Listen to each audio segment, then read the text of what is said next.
Well, good morning. Brett, Swafford Homestead. Out checking everything over. Nice, cool August morning.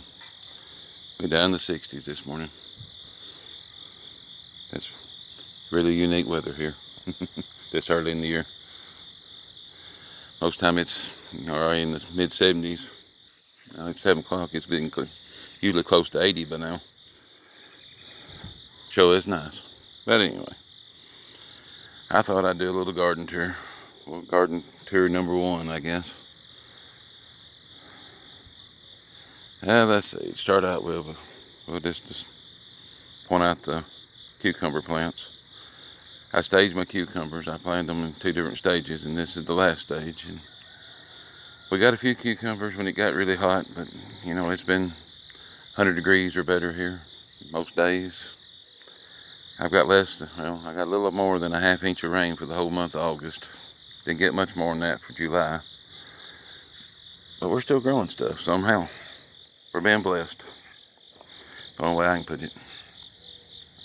You can see these blooms on it. I don't know if they'll make anything. If they'll make a comeback or not.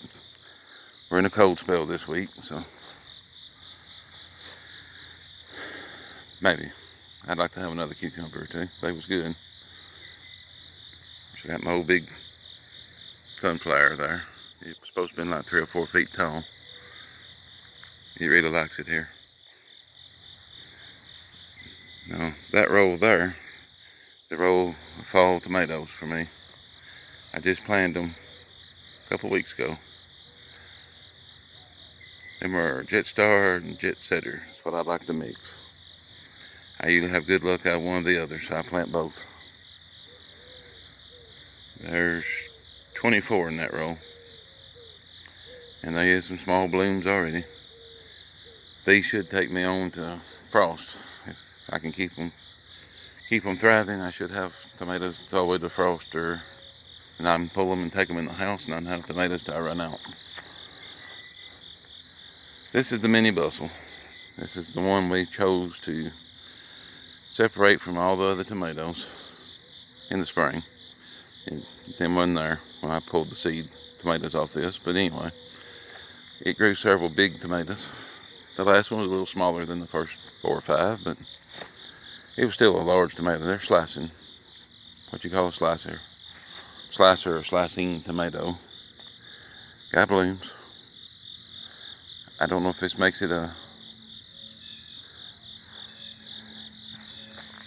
makes one round or not. It's what it's gonna be. Yeah, I'm lost for words here.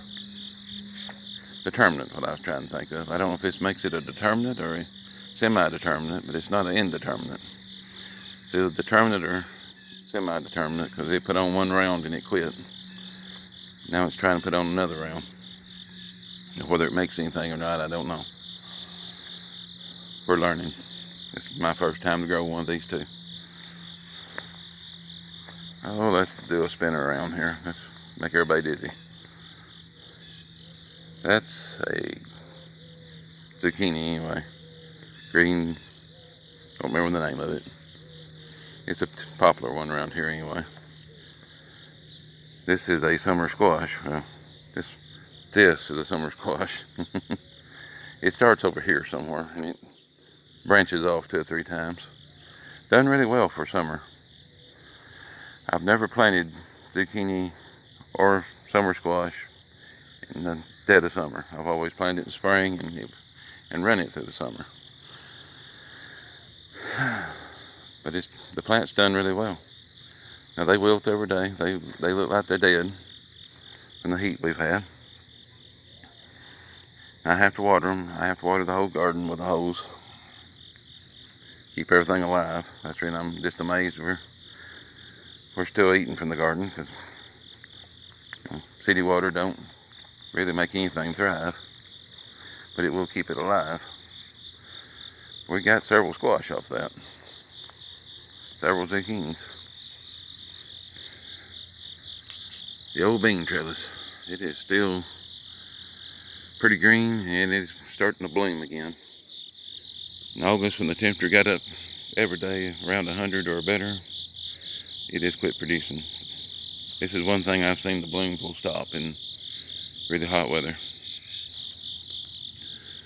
Ever since the weather started to break and we started cooling off just a little bit, blooms started popping back up, and it is loaded with blooms. And I picked probably a half a gallon of beans a while ago, getting them started again. My jalapenos, they did not turn out like they should have. I don't think I got the jalapeno that I asked for. I bought seeds, and these did not turn out to be the jalapenos that they said they would be. They're kind of small, which I don't need them this year. Things just come up, and I'm probably not donating that many peppers this year. You know, I normally donate them to the volunteer fire department. They have fish fries in order to keep their equipment and their insurance paid. They raise money through fish fries, and it's one way I could help. I used to go cook, but we don't go no more. And Cindy's not able to go and do. It's kind of woolly in here. Bell peppers, that's what I was trying to think of.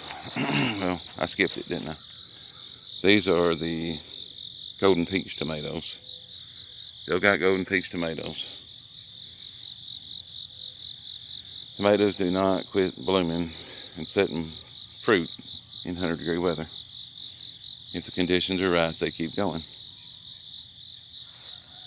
I've got tomatoes on these next 4 rows I'm going to show you, but let's go back to the bell peppers. Bell peppers just now starting to do good.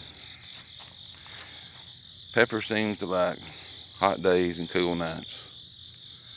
So I've got, these are for some reason not doing what they're supposed to do, but they are putting on peppers. I don't know what this is. I've never seen this in a pepper. But all the leaves are tiny, everything's drawed up. It's just like it got hit with something, which I hadn't been spraying down here. Well, this has got the peppers on it. Now I'm getting my fingers in the camera, ain't I? This is doing really good. The plant's got so tall I'm gonna have to stake it, but the last two, well, this one's got some good peppers on it. These two over here is doing all right. This one had a hornworm. Reading it looks so rough. It was actually a prettier, bigger plant. Had this one shaded some. We had to get rid of Mr. Hornworm. We had to evict him. You know, as far as the tomatoes go, the lower end is a little more shaded because of the big pine tree. So we still got little tomatoes and good sized tomatoes.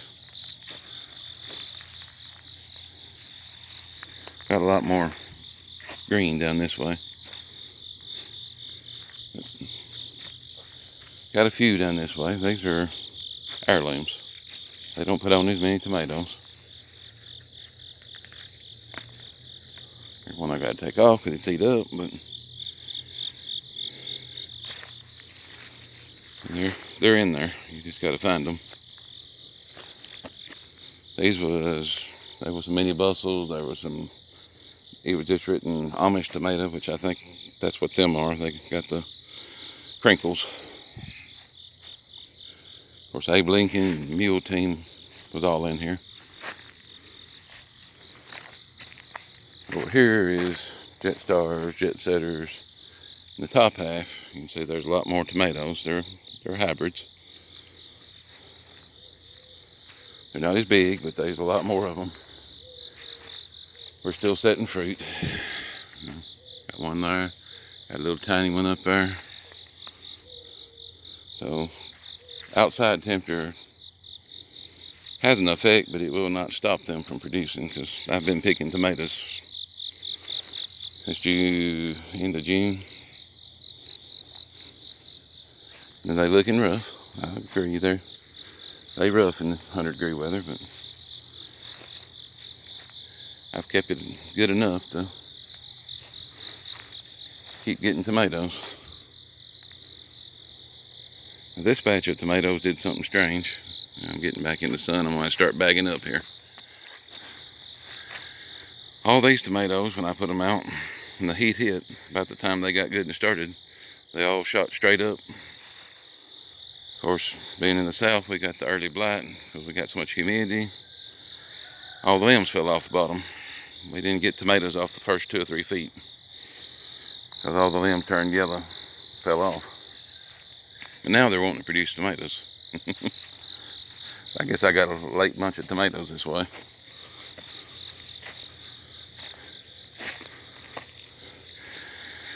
And it gets a little more woolly over here. Now this woolly spot here has got cardboard and it's got straw and it's got stuff in it to break down.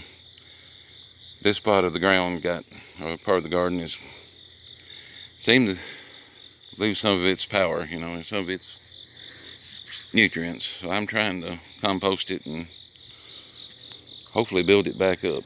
When all this rots down, I'll turn it under this spring, and I think it'll help it. What we did last year, I spread straw all over it, kept it mowed down, strawed it. This time I hadn't kept it mowed because you can't cut it with the cardboard in there too easy other than a weed beater. I did manage to chisel out a small amount of dirt down through here. Cindy's grandmother gave us a bag of potatoes she got from the store that, of course, sat too long. And I stuck them in the ground to see if I could grow a fall potato again.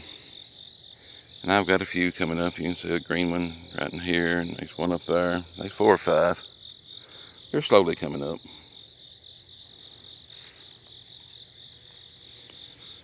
Red burgundy okra. It has done good this year, but it hasn't done like it normally would. This dry weather and no rain, been hard on it. But I've kept it green, I've kept it pretty. It's not growing fast and it's not producing a lot without the rain. This is Clemson spineless. You can see it never even took off. It's making okra. I get okra enough to eat, but it really is not doing what it should.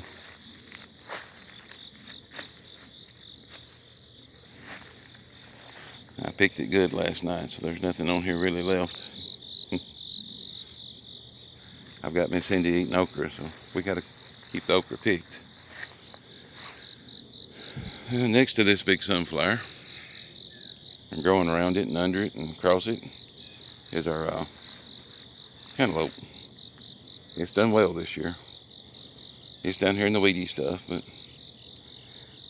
cantaloupe vine, I've learned you don't mess with it once it grows. If it ever ties onto something, it's got the little ties, don't pull it loose. Don't start dragging vines around. It usually damages or kills it, one of the two, and you lose your vines. So this year I've let it go. I've let it get down here in the woolly stuff. It just keeps growing, and it's beautiful looking plant, and it's got lots of blooms. There's a few cantaloupe in there. I've noticed some small ones for the second round. I don't know if second round will be any good or not, but we're going to give it a swing anyway. We're going to see what it'll do. I made them throw weeds on top of the pumpkins, but these was my pumpkins I planted. They have not enjoyed the heat either. But I do have, I can see 2 or 3 pumpkins from here. They're small right now. I've thrown the water to them all I can, but they're hanging on. I think it's cool weather. We'll probably kick them in and we'll probably get something out of them. I'll get a couple of pumpkins anyway to replant next year. I do believe in acclimation. I do believe they'll acclimate to the soil. I tell you, this is my watermelon patch. For the ones that watched the channel, I planted Red River peas last year. Guess what come back on their own? Even though I had them planted on plastic, I've got Red River peas over half half this area in here that I never touched. I never planted. They just keep coming up. If I didn't have plastic down, I'd probably have a jungle for sure. I put the woven ground cover down and they've grown around it. Growed out from under it. But we get enough peas to eat. I'm getting to eat off something I didn't plant. But they have grown over the top of the watermelons. You can see I got sugar baby watermelons. My peas is stuck over the watermelon patch. But I still got a few. We've got several watermelons this year. Done really well. For the heat, I'm tickled.